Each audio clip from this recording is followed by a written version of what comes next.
so interesting and so like valuable, and the fact that people have this phobia to the medium is just so infantile. I mean, of course there's a lot of like very naive narrative arts in anime, but some of them are truly mesmerizing.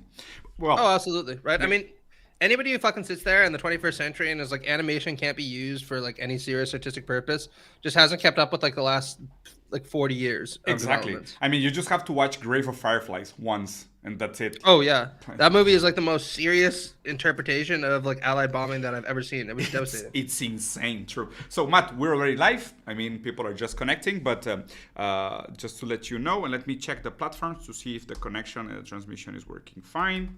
Give me 1 second here. Yeah, take your time. So okay, Twitch is working perfectly. Let me check YouTube. And I don't even have to check Facebook because Facebook, everything is automatic. But you know, some of these platforms, they're very jealous with one another. Like the fact that that I'm multi-stream makes everyone mad. And I thought we were supposed to live in a free market capitalism. Like, what is this blockage between competing platforms? It's insane, no? Well, you know, that's what I've been kind of enjoying about Twitter over the last couple of weeks, because it's kind of gone through the whole history of like bourgeois anxieties around free speech in a couple of weeks, like in a microcosm. Like first, Elon Musk is like, anything will be available. People will be able to say whatever it is that they want. Then he realizes that they're using that to advertise for his competitors, and he's like, no, can't do that. You're only allowed to advertise Twitter-based stuff on Twitter.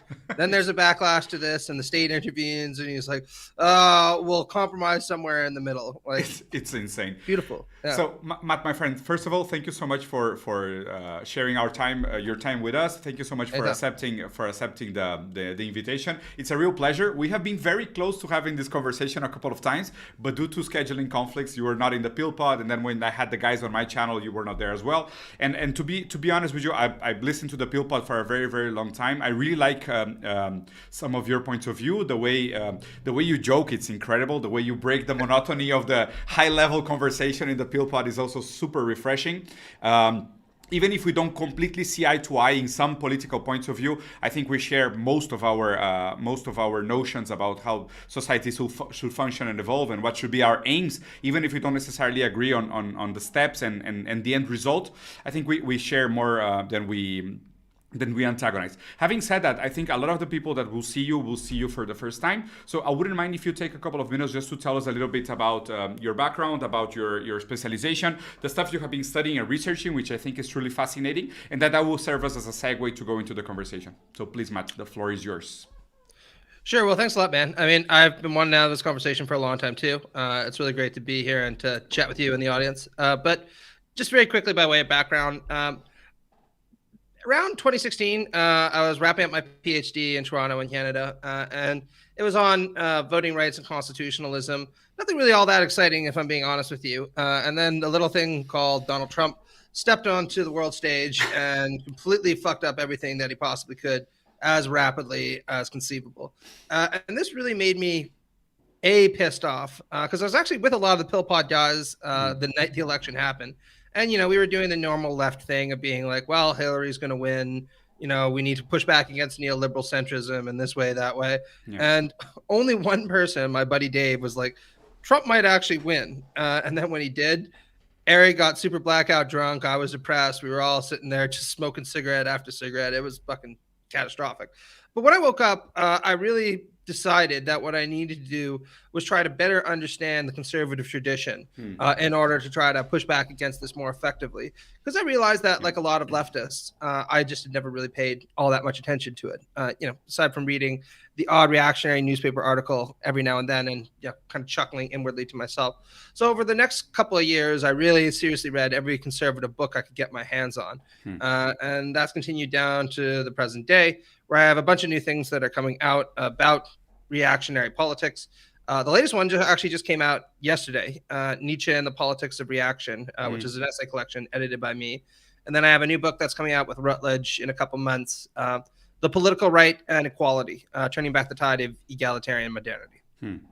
That's very interesting. So if you don't mind, Of course, a lot of the people that is going to be watching this video is going to be based in Latin America, so in countries from Mexico, of course, some people in Brazil, Peru, Colombia, of course, Venezuela as well. So I think if we can, and if you don't mind, pick your brain for a little bit, because what we're seeing in Latin America, it's interesting.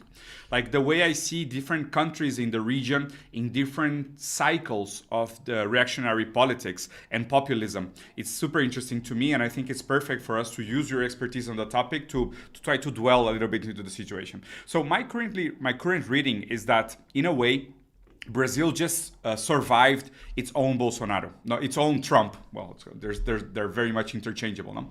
But in a tropicalized way. I think even the fact that Steve Bannon was one of the key influences behind the marketing team from Bolsonaro, it creates a very direct link between Trump's reactionary politics and what happened as a reactionary politics in Latin America. But also, I think it's important for us to analyze, and I would love to have your take on this, the fact that the inability of the left to propose a viable model of government is what gave rise to figures as Bolsonaro, as some figures in Chile, as well as others that will eventually rise almost inexplicably in Mexico in the very near future. And the fact is that I also want to push the blame on the left's inability to come up with a proper project to have a technocratic progressive society model. And this is the perfect ground for this reactionary right to set its roots and take all these narratives into their domain. I don't know if you agree with the analysis. Absolutely. Well, first things, I just want to say, Viva Mexico. Let's just get that the fuck out of the way as quickly as possible. Okay. But, I think there are two things to be said about this. One is that it's impossible to understand Trump, Bolsonaro, Modi, or Orban in a context that doesn't include a serious critique of neoliberalization and the insulation of capital from democratic and left pressures. So what you started to see in the 1980s is a retreat of the socialist project around the world and a retreat of the project and aspiration for economic democracy. And what filled that in was an extremely brutal form of neoliberal capitalism that was much more militant in its use of the state and indeed international institutions in encasing capital from all of its traditional enemies. And one effect of this has been a dilution of political democracy in many countries around the world, including bourgeois democracy. Yep. And so many people, very rightly, felt that the political elites in their country weren't accountable to them. They were accountable to neoliberal economic pressures, the very wealthy. And there's a lot of evidence to back up the fact that they were entirely right in this intuition. And there's no reason that these kinds of animosities couldn't have been channeled in a far more overtly progressive direction. And in some circumstances, they were, right? I mean, you could think about the Bernie Sanders campaign in the United States as something that I still look to with a lot of hope. Or you can think about Lula's response to neoliberalism through much of the early 2000s through to the mid-2010s. But none of them really catalyzed into a kind of worldwide rejection of the neoliberal order as it stood. And as a result, a lot of people turned to these reactionary figures who aped a lot of progressive sounding rhetoric in terms of being opposed to Davos, globalization, cosmopolitan elites, the Washington Consensus. But rather than actually move in a democratic direction to resolve the problems that were presented or were crystallized by neoliberalism, instead they doubled down on a lot of its worst effects and tended to invisibilize them by appeals to things like reactionary nationalist identity. So that's one thing to be said. And I do think the left bears a lot of blame for that. The other thing that I think we need to appreciate is that the left has always had a difficult time understanding the appeal of reactionary politics. Now, this isn't true of everybody. People like Adorno, for example, are profound analysts of the appeals of fascism, for example. But one of the things that really made Trumpism appealing, even to constituencies that would normally be inclined to vote for the left.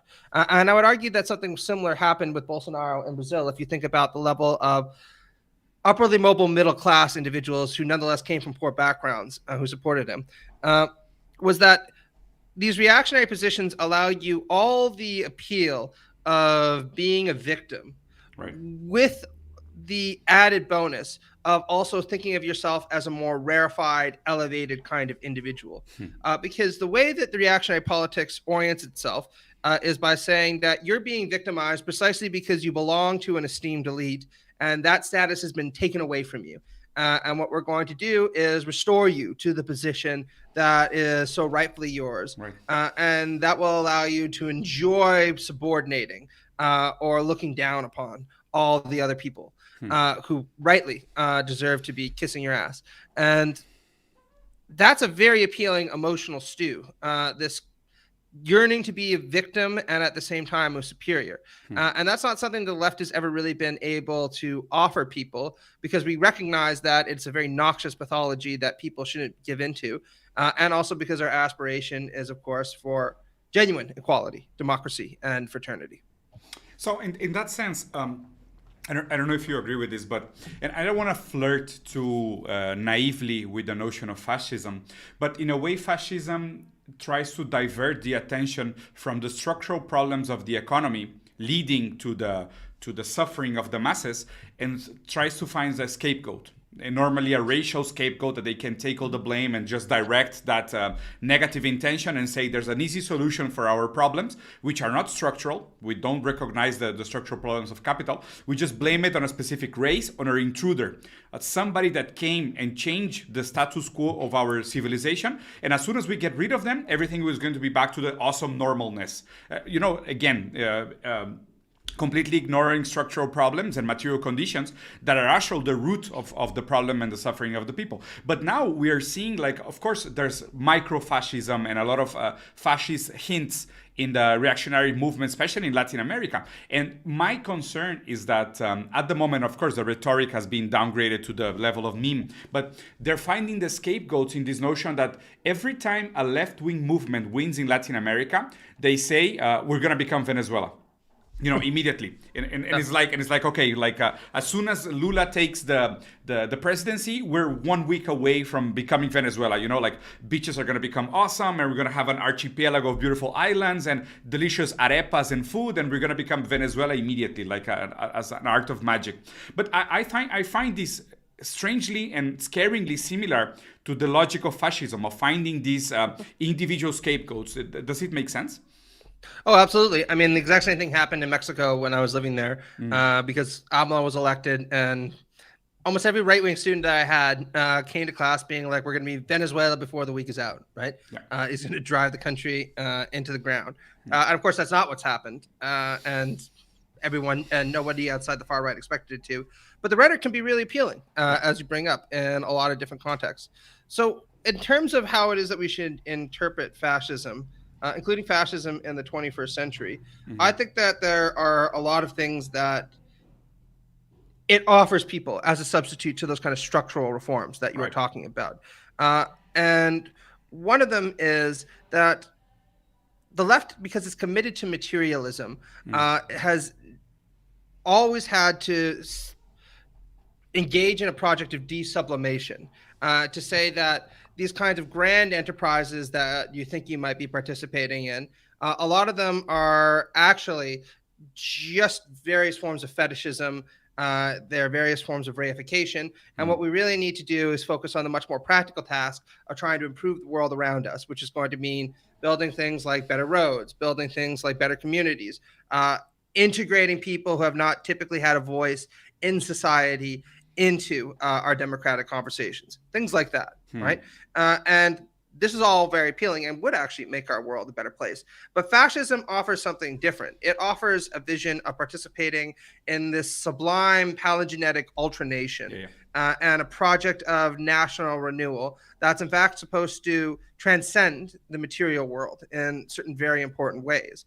And the fascist intellectuals that emerged in the early 20th century to this day were very cognizant of how their doctrine would be appealing along these dimensions. One of the most important fascist intellectuals was Martin Heidegger, Absolutely. Right? And he famously claimed that liberalism and socialism were metaphysically the same. Now, I know a lot of socialists who would take issue with that, but what he was getting at was the idea that they're both materialist doctrines that think we should improve the world as it is now, right? And try to create better conditions for ourselves. And he saw that as crass, venal, boring, and plebeian, fundamentally, right? Because it doesn't elevate people in the way that he saw fascism as doing. And again, this can be very appealing for large masses of people, particularly those who are attracted to a sense of being a superior person whose superiority is only being denied because there's too much democracy and too much egalitarianism in the world right now. So can we say that Heidegger was like a mindset coach? Like he really wanted people to participate in a larger, more ambitious mindset project. I mean, definitely, yeah. Yeah, I'm being very ridiculed and to making that comment, but I agree with you in the sense that the problem of the left is being trapped in this notion that if you recognize the relationship between ideological superstructures and the material basis, you have to recognize there is some power in the ideological changes.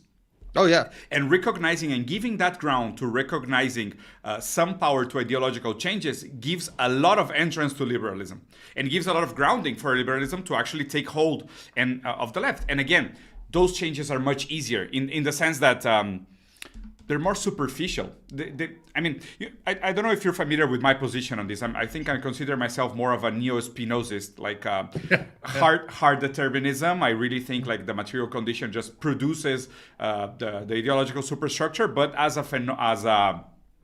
as a subjective interpretation of our phenomenology of the world. But I don't really think ideas change the world. I really think that the world produces new ideas. And then, of course, there's some sense of freedom and liberty in mistakes, in, of course, quantum possibility. Of course, I recognize nothing is completely 100% predetermined. It was already proved by physics. But nevertheless, I think most of our subjective interpretation of the world doesn't necessarily represent the freedom we will expect out of changing the outcome of the future.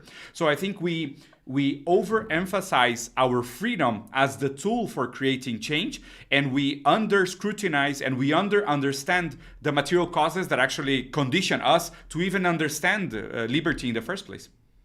Oh, absolutely. And I think there's an inherently democratic quality to materialism, right? Because we all inhabit the same kind of material universe, right?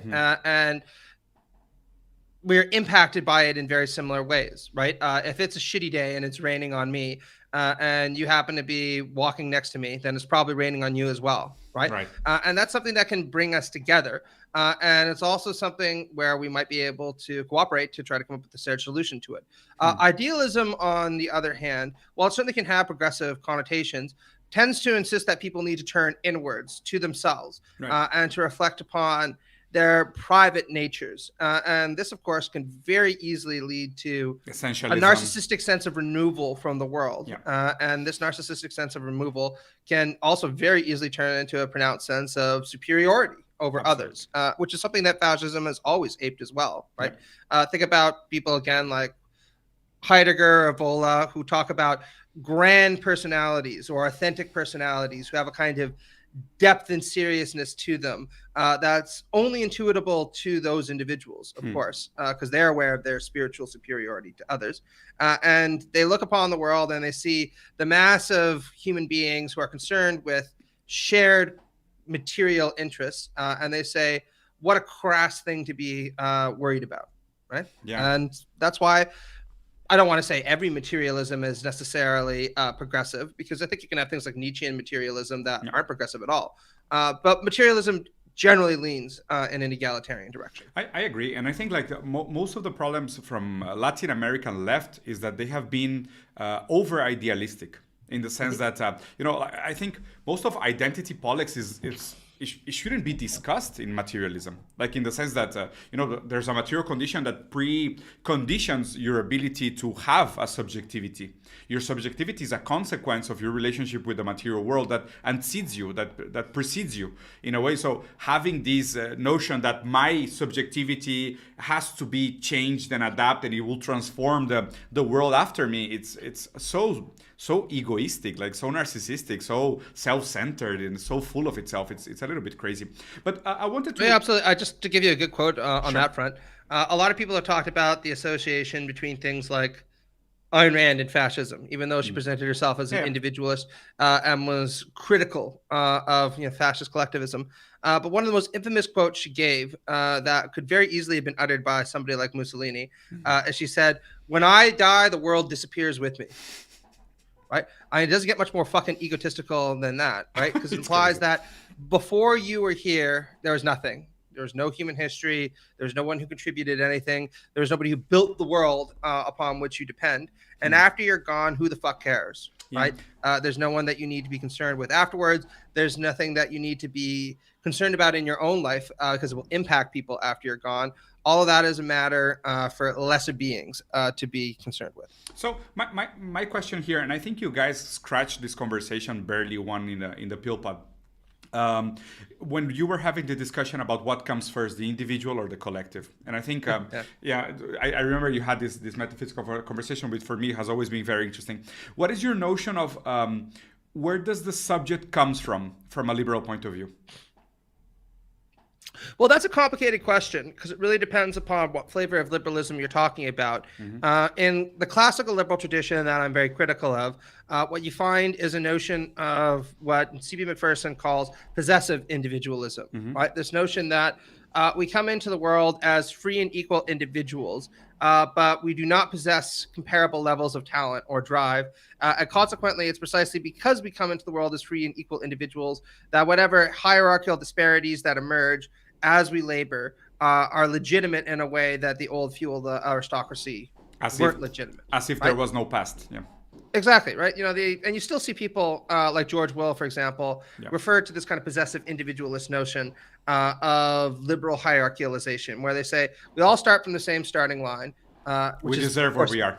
Exactly, and it's entirely idealist, right? Because nobody starts from the same starting line, and there are people, as we know, who have tremendous advantages and people have tremendous disadvantages relative to others. But this is the hypothesis, right? And exactly, since you then compete with one another, if you wind up therefore becoming rich and powerful, you're entirely entitled to that in a way the feudal aristocracy wasn't, because you've proven that you deserve to be there and that you deserve to have that. Perfect meritocracy. Perfect meritocracy. Exactly. Yeah. And a lot of Marxists have pointed out how, in many ways, the kind of psychology that emerges from this worldview can actually be even more alienating than what you found within the aristocratic universe.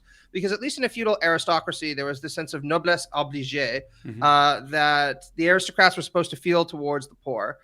Because they saw their station as being given to them by God, and they had a duty to care for those below them as part of the rank that they had received. And, on the part of the poor, scholastics would also teach them, look, you're just there because God has this plan for you. The poor will always be with us. There's nothing shameful in that. That's very different than when you move into the possessive individualist universe, where you're told everyone makes it or doesn't make it based entirely on their own merits. So if Elon Musk gets $250 billion, that's just because he's hot fucking shit. And if you didn't make it, that's because you're a loser, right? And you deserve to be there at the bottom. And you see this possessive individualist ethos disappear for a little while in the liberal tradition, and I think that's a good thing. But it really comes back with a fucking vengeance in the neoliberal era. And so I don't think it's a surprise at all that you see people like Donald Trump, for instance, emerge out of neoliberalism, because what's his quintessential worldview? There are losers and winners, and you better fucking make sure that you're one of the winners, because if not, you're going to be a loser. Yeah. So I agree 100% with the analysis, and I think it's a very good diagnosis of why people are defending meritocracy and the myth of the self-made man against their best interests and against structural and material analysis. But then if this is let's say one of the points of view of how subjectivity emerges in liberalism, what's yours? Like I know you consider yourself even as if partially as a liberal. How does the subject emerge from your take on the liberal tradition? Sure. So I'm not a possessive individualist liberal, and I reject large swaths of the classical liberal tradition, but I do align myself with the more dialectical approaches to liberal subjectivity that you see emerging with people like, say, Kant, right?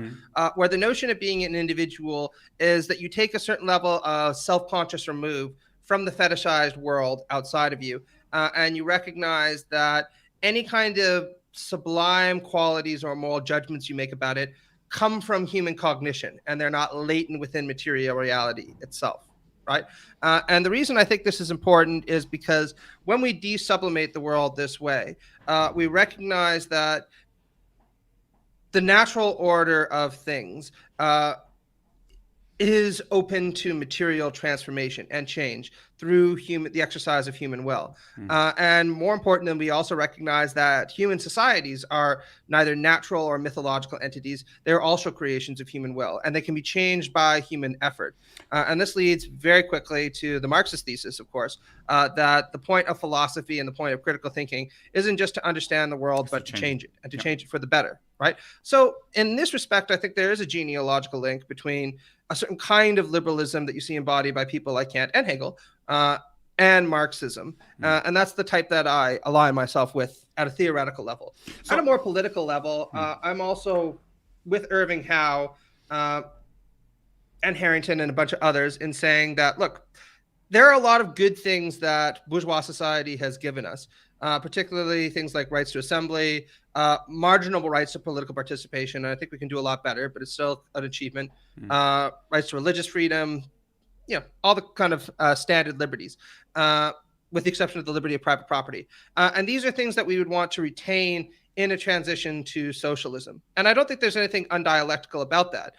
If you read Marx's critique of the Gotha program, he is very insistent that this kind of millenarian utopian tradition that you still sometimes creep up in vulgar Marxism that says we need a radical break with what came before is entirely misguided. Any transition to socialism is going to be stamped by the features of what came before. And it should carry the best features of the old society forward in the style. Absolutely. I think the sentence that best summarizes this, and it was in my first book, is that I want to overcome that which I deny at its highest point. Exactly. That's a great sentence. And I couldn't have put it better myself. That would be exactly the way that I would state it. Yeah, I agree. I think a lot of people that are cosplaying Marxism, they are like not understanding what is the role of dialectical materialism in reality, in the sense that they're thinking ideally about the process of historical dialectical materialism, and that's for me is always very, very noisy, very hurtful. And it's strange because it's when you think about the type of work we do, and I think we share a lot of similarities in the type of intentions that we have, is that revolution is always late for somebody. There's somebody in the world which revolution always arrives a little bit too late. So are we gonna of course it has to be today. For somebody it should happen, of course, right now. But then again, it's going to survive? Is it going to be sustainable? Is it going to be sustained by the right material conditions for the revolution to actually take place in the right way? Do you want revolution before you can achieve something that could only be achieved in the previous mode of production? This is hard, very complicated questions to answer. I think even Marx was resistant to reply to those questions, in the fact that he understood, like, his notion of dialectical materialism and historical materialism is that we cannot make any predictions of how communism will actually work, because ideal superstructures are only going to emerge when material conditions change. If we make any type of predictions about the ideological superstructures, we are assuming that the material conditions can be dispensed.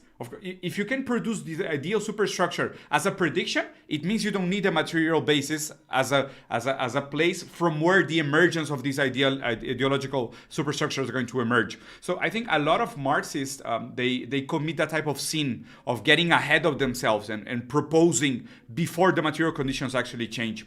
And which is leading me to the next question, and is a little bit more pragmatic, Matt. And actually, if I could just respond to that, I want to say that I think you're absolutely right in this. And some people have criticized me for this, so I'll use this as an opportunity to kind of clarify my points on this. I'm with Lenin that I do think that sometimes history does need a little push, right? And there's nothing wrong with recognizing that it needs a little push.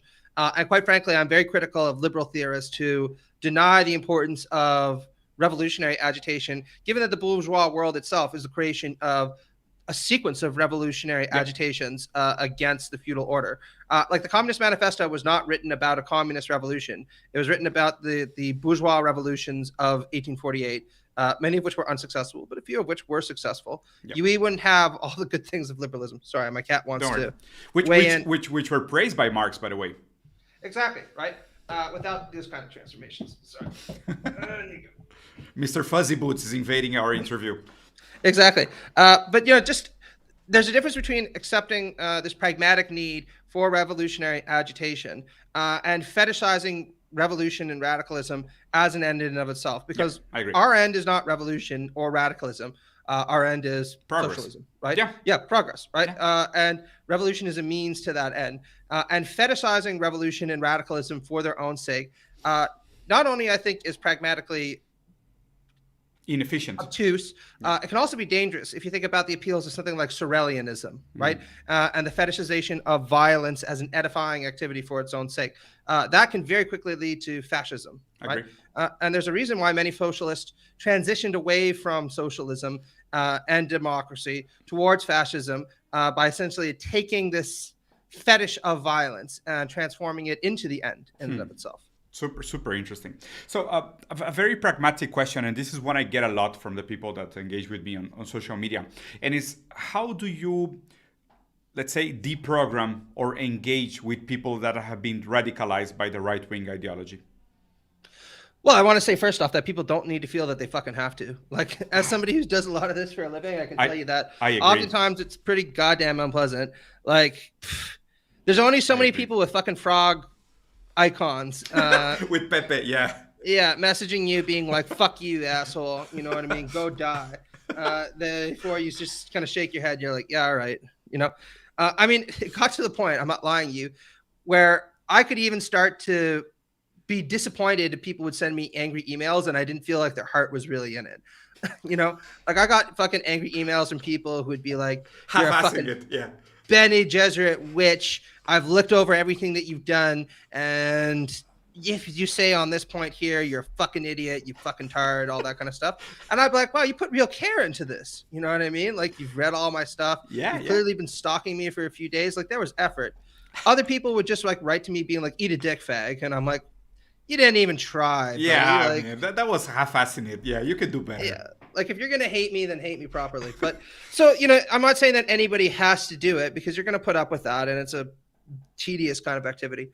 If you want to do it, let's and say I think people should. Family and friends, which are unavoidable. I think we just came out of Christmas and New Year, and a lot of people had to interact directly with their family members, which became radicalized. And most of them are retired third age people, and some of them are just meme heads. Like their view of the world is a meme. It's ridiculous, but it's becoming more and more common. Like, this currently is my favorite insult. I just like people when they write to me or they insult me on Twitter or whatever. Like, most of the time their opinions are just memes. Like, they don't have an idea. They just have memes in their head. Oh yeah, definitely. Like, fucking vicious meme destroys, leftist viewpoint on this and that. I've seen that all the time. Communist with an iPhone. Ooh, burned, like destroyed, owned. It's like, really? Yeah. No, exactly. It's like political discourse at the level of Ben Shapiro, right? But yeah, sure. And in these kind of circumstances, if you're close to somebody, then I think you should use that knowledge as best you can to try to approach them in a way that they would find amenable, right? It's very, very rare that you actually argue with somebody and they change their mind because you put forward a superior argument. It's a weird thing for an intellectual to say, but it's true, especially if they are close to you. Because if you put forward a kind of adversarial argument that humiliates them, then they're going to go home and they're going to look for reasons why it is that you're wrong. So if you know somebody, try to present them an opportunity to look at things in a more nuanced and a more progressive way. That'd be the thing that I would say.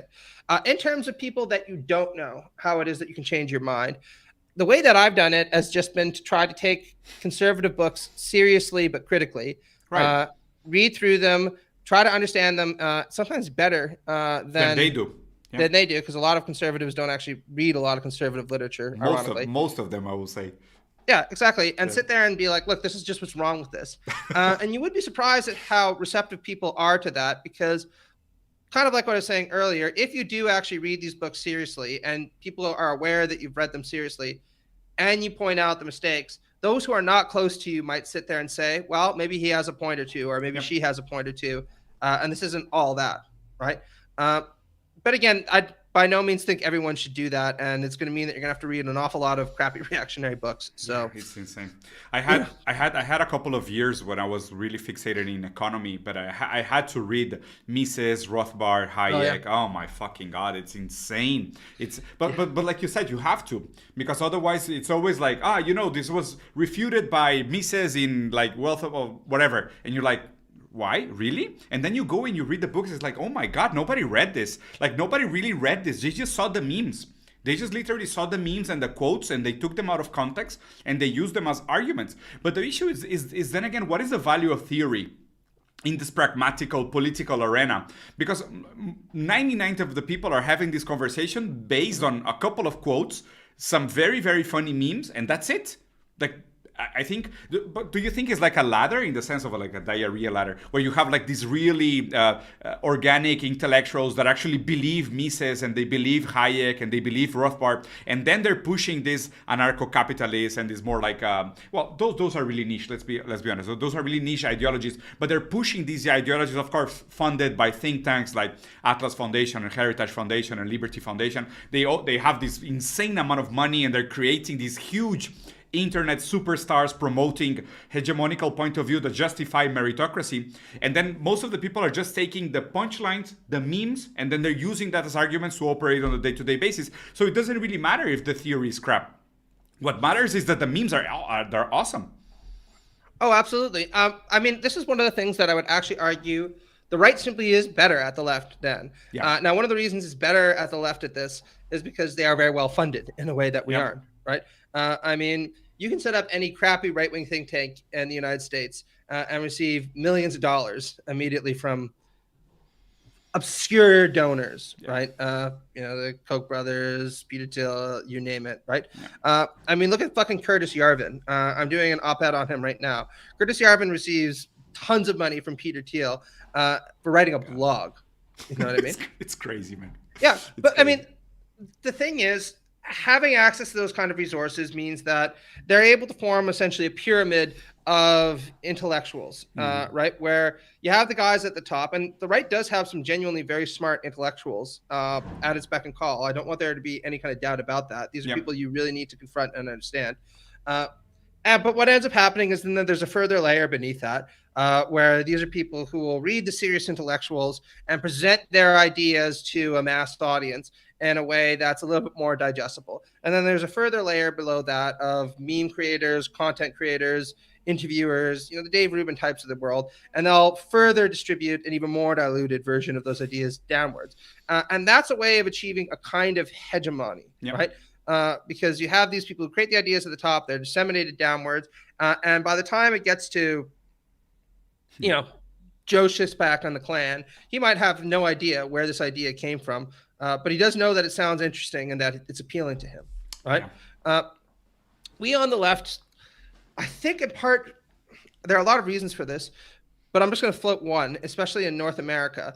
The left broadly retreated from the more mainstream culture in the 1980s and the late 1970s under the neoliberal assault. And many leftists, including many socialist leftists, moved into the academy or into the arts, where there was space to try to still articulate and rethink these ideas. Now, obviously, I'm an academic, so I'm not going to sit there and say there's nothing good at writing dense academic books on esoteric bits of Marxist theory. I love that shit, right?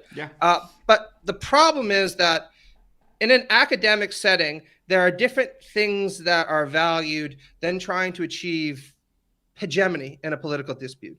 That includes trying to be as scholarly as possible, not really caring that much about whether these ideas are easily disseminated, privileging originality over things like cogency, accuracy, or plausibility.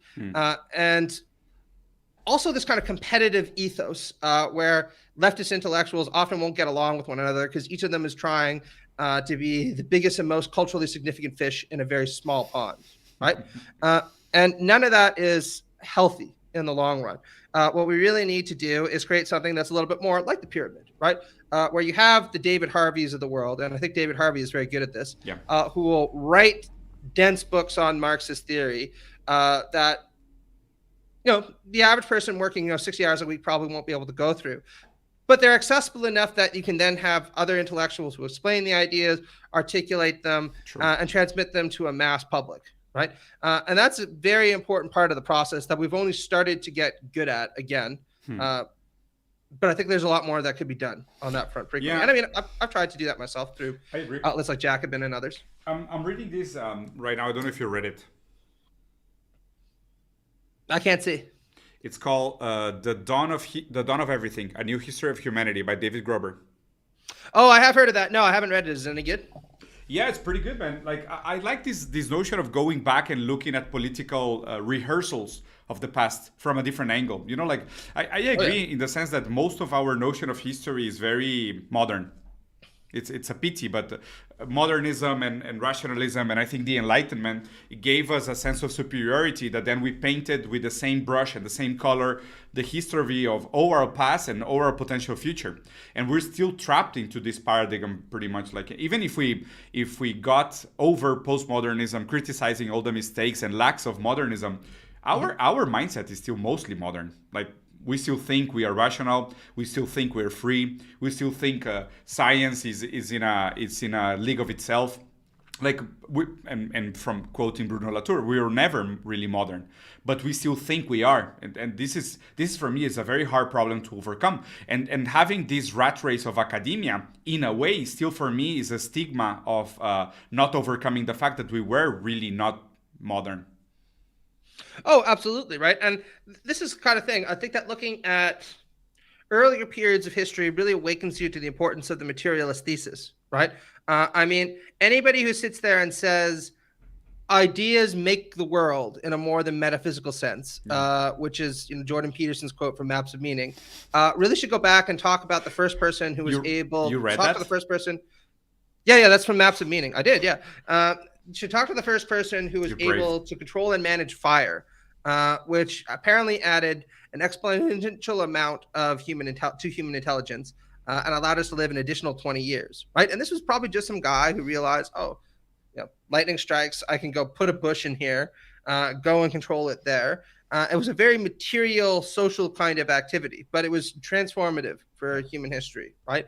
In a way that we're only beginning to appreciate right now. Right. So I definitely think it's important to go back and look at those things. Yeah. I should probably do a better job of that, frankly. No, that's what I'm really loving about the books. Like they're retelling these very old stories about what we know from originary tribes and the way they organize. And I love this notion that most of these originary tribes, they were social rehearsals in the sense that the history of social organization is a history of trial and error.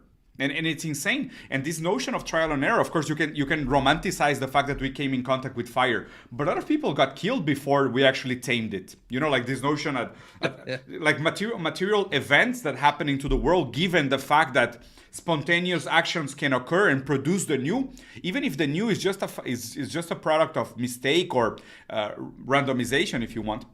A lot of, let's say, occurrences have to repeat themselves in order for us to be able to signify and give a meaning. And then after we can aspire to give utility and, instrumentalize that utility in the name of what we think is a moral compass of humanity. But there's a lot of trial and error in political story. And I think giving different tints and different opportunities for the past to reemerge as a thing in itself, it's super interesting and it's very, very valuable. Not even talking about the future, talking about how we relate to our own past is very meaningful.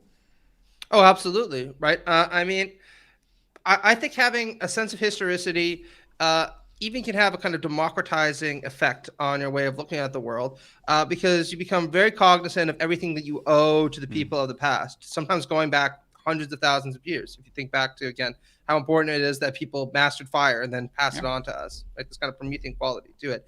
And it kind of takes you out of yourself. And again, this narcissistic headspace that I am responsible for creating everything that I am, and alerts you to the fact that you are very much the product of not just your own local contextual environment, but a long history of people who've made some important contributions, and that can lead you to ask yourself, maybe I can make a contribution as well, right? That could be meaningful in the future. So Matt, my friend, does the collective comes before the individual? I would like to think that we would harmonize the two of them together, right? And the way that I usually articulate this is I think the left has been very focused on the language of things like rights and identity over the last 20 years. And I don't think that there's anything wrong with that per se. And I also think that there's a lot of emancipatory potential in those grammars. But one of the things that we've sometimes struggled to articulate successfully in the last 20 years, at least in the United States and Canada, is why it is that there's a central connection between progressive radicalization and demands for freedom and emancipation, right? And the way that I usually articulate this, very much in a Marxian vein, is by saying that bourgeois freedom is important and we want those, but we also want social freedom, or Republican freedom, as it's sometimes called. The freedom to kind of have a meaningful say in the institutions and processes that dominate us, and to make them less domineering and more subject to our will. And it's important to kind of foreground this emancipatory dimension to the left-wing project, because, of course, social freedom is exactly what neoliberals try to deny, not just institutionally and structurally, but sometimes very much at the ideological level. If you think about the most insidious thing that Margaret Thatcher ever said, it was her comment that there is no alternative. Yeah, Tina. Yeah, exactly, right, to what's going on right here. That is an extremely dispiriting notion that was intended precisely to preclude the idea that people have any meaningful social freedom that they can exercise to improve things. And it's what we need to absolutely reject as leftists, to give people a sense of hope for the future. So actually, I love the comment, and I would like to include a little bit some of the questions that are popping up in the chat, because some of the comments are pretty good. I don't know if you're seeing the screen reading right now. A little bit, yeah. Yeah, you're seeing it? So there's a comment from Marta. Diego, can you talk about the role of mass media alienating people with this capitalist narrative, individualism, meritocracy, democracy, and whatnot? Matt? Yeah, absolutely. I think you see that very transparently at the academic level, right? Which is one where I'll just use as an example, right? So I work every day with students, right? And many of them hold progressive views, particularly on things like social issues, but they've very much internalized the meritocratic ethos that we live in a competitive society, that the most important thing is to be at the very top of it. And if you don't make it to the very top, then what's going to happen is you're going to wind up at the bottom, and the bottom is an awful place to be, because then you bear exclusive responsibility for winding up there, right? And this was bad enough in the 1980s, when we were constantly presented with these images of success and failure in things like televisual media, right? But now we are constantly bombarded with images on Twitter, on TikTok, on Instagram, of people who are framing themselves as successful, right? And presenting themselves as metrics to which we must compare ourselves. And the relentless bombardment of these continual comparators that we are never going to be able to live up to is psychologically extremely damaging, right? Now, I say that as, a millennial who just kind of got into things like Facebook and can still tune out of social media every now and then. I have no idea how fucking difficult it's got to be if I were a Zoomer, right? Can you imagine? And I had been online since the age of 10. Since you were born. And yeah, exactly. And was constantly surrounded by this influx of social pressures in order to be the number one rat in the rat race, right? It would drive me fucking mental. And I don't know how these people do it. Yeah, it's crazy. I think there's this late comment which is also very nice. I think the fact that we were born and raised into these individualistic narratives, the hero story, the hero with 1,000 faces, everything is about overcoming, and it's about doing yourselves and building yourself, and getting over obstacles, and I think that vein of narrative runs across woke ideology. So my question to you is, and to close up the conversation, because I have this and one more question that I would like to ask you, is that do you think it's probably time, and is it the right time for an anti-woke left more materially to emerge? I don't think an anti-woke left. I think a left that's better than being woke, right? I'm going to refer back to what you said earlier, right? Something that transcends the limitations of wokeness while carrying forward its best features. Exactly, right? Because its best achievements. Exactly, right? Because there's absolutely no doubt that the socialist left through much of the 20th century was profoundly ignorant of things like gender oppression, sexual oppression, racial oppression, and the internally important dynamics that propagated those.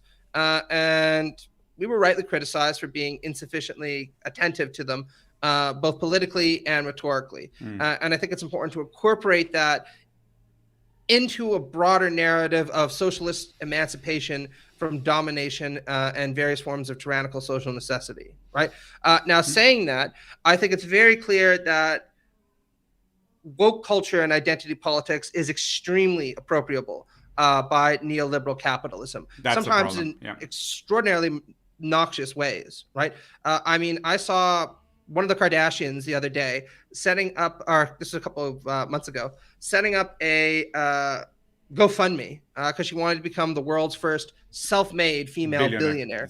And she received millions of donations, many from people who are extremely poor, and thought it was inspirational to try to take this woman who was already born into extraordinary affluence to take her up the next level so that she could compete in the billionaires club, right? And she was able to achieve this kind of manipulation by co-opting feminist rhetoric and putting it towards what I would consider to be fundamentally anti-feminist purposes, because I think that there's an intrinsic connection between capitalism and the perpetuation of various forms of patriarchy, right? Yeah. So in that sense, we need to be extremely critical of woke capitalism and woke culture. And how it can be appropriated. And I think this was pretty much like, I mean, I love the criticism that was done to Foucault as he was a very good at describing the flow of desire in capital, but he was not critical enough of capital. And this is exactly my fear, that the mindset of course is misinterpreted, no? But Foucauldian analysis, it can be instrumentalized to further fuel the intentions of neoliberalism. And I think even the theory of desterritorialization and reterritorialization from Deleuze can also be fully digested by capital, in the sense that you can deterritorialize yourself and you can even deconstruct yourself as many times as you want. That's just new work for the marketing team, and to brand you whatever they want to sell you as a new fashion, as a new flavor, as a new intention, and to recapture your desire. And in that sense, I think most of woke progressive narratives have become just marketing tropes. Nothing more, marketing tropes. Like we have this very few scarce example of overcoming the differences and the systematic abuses and injustices of the system, and they just become the new hero journey to follow. They just become the new marketing tool to sell and promote a new brand or a new product. And there's nothing else. It's the same cycle again and again. That's why I think that in a way, a probably more harsh materialist historical analysis of why we have these structural differences, it's also a residue from feudalism and early stages of capitalism. The fact that power was concentrated in white cis men, and then it's just a snowball from there. But there's no way of undoing what was done historically, unless historically we change the relationships of power and conditions. So this is no longer a problem. It's not the fact that we have to, because I think this was the analysis done by Rosie Bradotti, no? Like she's a neo-Spinozist delusion that wants to include all the subaltern narratives and bring them into the game of democracy. And it's like, oh my God, really? Like this sounds like just like new products for us to buy. Oh, absolutely. I would even go further than you and say that this kind of emphasis on difference in particularity as a fetish for its own sake reflects the ethos of neoliberal commodification. Exactly. But it can very easily be appropriated for fascistic purposes. And I'm not just speaking speculatively here, right? Now, to be fair to somebody like Deleuze was one of the first people to say, I am not endorsing a rhizomatic emphasis on difference and horizontal hierarchialization or horizontal networks. I am saying this is one form of network that might emerge in a digital era, but it's very possible to see the emergence of something like rhizomatic fascism, for example. But that didn't stop the left from making a fetish of it very quickly, right? Completely ignorant of this. And I think in the 21st century, what we've seen precisely is the emergence of something like rhizomatic fascism and the alt-right in digital spaces, where these people are very good at appropriating the language of identity politics, particularism, and demands for inclusion to try to re-legitimate reactionary enterprises. And they've even have a theoretical spokesperson in the person of Alexander Dugin, who's been very, very happy to draw heavily upon the language and theories of postmodernity and postmodern thinking in order to say, look, postmodern thinkers have proven that there is no universal moralist standpoint from which to evaluate different cultural modes of being. And that means if I want to create an anti-democratic plutocracy, anti-liberal, that is, exactly. refuses to accept liberal rights and engages in mass imperialist projects against its neighbors, then that's my right to do so, right? And from a purely Deleuzian or Foucauldian perspective, it's hard to say why exactly he's wrong. Exactly. Right? Which is why in a new collection we have coming out called Flowers for Marx, I argue that we need to relook at Marxist humanism and the kind of normative basis that you find for socialist projects in that. That's very interesting. I'm looking forward to that. To give you a couple of closing questions, my friend, and again, thank you so much for the time. It's so nice. No, it's been great fun. Thanks. Yeah, I know. We have to do this again, but then talk only about movies, anime, and video games. That would be super fun. But having the closing statement. So, what do you think about this new potential multilateral political world that is emerging? Like, are we actually seeing the decay of American imperialism and potentially the rise of Chinese, whatever you want to call it, for the next few decades? I mean, not saying this next few years, I'm talking about the next few decades, but do you think we are on the brink of going to a multilateral political world? I think that we are, right? And I look upon that with a certain degree of neutrality, right? Now, I think it's very tempting to try to overstate the case here and to argue that we're rushing very rapidly towards multipolarity and the United States is going to become just another country very quickly. And I think the events of the last year have proven that it would be naive to suppose that, right? I mean, the United States actually had a pretty good year from a geostrategic point of view. Many of its major rivals, China and the United States, either faced very serious economic hardships or in the case of Russia, saw their imperialist ventures just collapse into ignominy. And, in contrast, the United States saw the expansion of things like the NATO alliance. It seems to be economically recovering a little bit. And it saw a reset of the dollar as the world's number one currency, right, with the collapse of things like Bitcoin.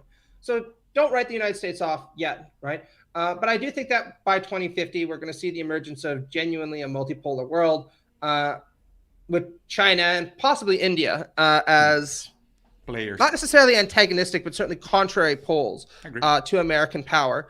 Do I think that's a good thing? I think that it's a good thing in the sense that challenging the hegemony of neoliberalism opens up new spaces for political contestation that weren't available before in the end of history period, right? So it's a good thing there.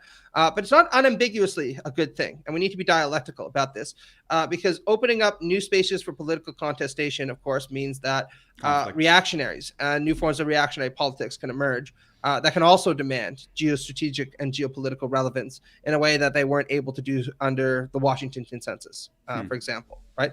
And this is what Dugin and Russia tried to achieve. They failed at it, but it's by no means going to be the last effort. And I think we need to be very cautious in recognizing that replacing American global hegemony with plutocratic reactionary global hegemony or even plutocratic reactionary imperialism isn't a trade up, it's a trade down. So I'm not really sure what the future holds. I hope it'll be good, but you know what Gramsci says, right? Pessimism of the intellect, optimism of the will. Yeah. There's a Spanish intellectual, I don't know if you heard of him, this called Gustavo Bueno. You've heard of him. Like, it's a complicated school of philosophy, but it's also super rich. And they have this notion of the dialectics of empires. And these empires, civilizatory empires, and these forces of civilizatory forces, and we have very few of them. And I think now that you mentioned India, it's interesting. I don't know if I will count India in for the next decade or so, because I think they haven't gone through the necessary phase as China did. But I do count China as a civilizatory force. And as a civilizatory force with all the implications, which are harsh, and of course the clash between civilizatory forces tend to lead to, like you said, a lot of reactionaries, a lot of new movements, the flirting with fascism, and of course wars, and of course live, hot, bellical conflicts. And as a final question, my friend, what do you think are the main watch-outs we need to be aware of this new left-wing movement in Latin America, with Boric in Chile, Petro in Colombia, Andrés Manuel in Mexico, Lula in Brazil? What do you think as let's say, cautious leftist thinkers, what should be aware of these new presidencies in Latin America? Well, I want to say, as somebody who became politicized in part because of my father's antagonism towards Pinochet, I was really happy to see Boric and the election and the transition away from neoliberalism in Chile, right? In theory. Yeah, in theory. That's what I was going to get at. Yeah, because he's already in the cover of The Economist. Exactly, right? Because while there was a profound transition that occurred and it looked like people were going to vote for a new constitution, and I was very excited about that, of course, what ended up happening is there was a rejection of the progressive constitution that was put forward, I think, earlier this year, right? Yeah. And it's a shame. But what it does demonstrate, I think, isn't that Boric went too fast, because I think there's a real hunger for change on Chile's part, but that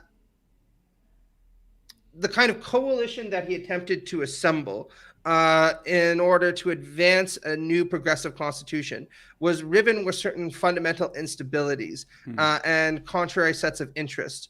And precisely for this reason, trying to satisfy everybody ended up meaning that he satisfied no one, right? And this is a kind of circumstance where you really need less theorists and more prudential political realists who have a good sense of what is possible and obtainable at any given moment. And I would argue that the most important thing to do when we seize power and have an opportunity to enact at least some meaningful changes is to try to transition institutions that have historically been undemocratic, particularly in the economy, towards a more democratic mode of operation, because that will benefit the left in the long run and ensure that even if we don't get everything we want in one electoral cycle or over a 4-year period, we'll be better set up to try to achieve further gains in the future. Yeah, I agree, and I love the fact that you mentioned this attempt at rewriting the constitution in Chile, because I think it's exactly the type of thing that we have to be critical about, in the sense that I share with your regards about the potential mistakes of trying to please the wrong crowd. I wouldn't necessarily state it the same way as you did, in the sense that he tried to please everyone. Au contraire, in the sense that I think the people that need to be taken care of the most in Chile after this long period of neoliberalism are basic workers. And the constitution was aimed toward woke narratives, like including indigenism and racial minorities and sexual minorities and whatnot. And then he completely forgot about the fact that the economy is mostly built on workers. And the fact is that people are in debt and they cannot buy a place to live and they cannot afford the basic things to survive and aspire to basic dignity. And he expects to solve the material access to basic goods to aspire to a dignifying life, saying that the problem is that we don't recognize native inhabitants of the country or people and their sexual preferences, which I think is completely misguided. And this is where I think the attempt was mostly, let's say, stained by neoliberalism.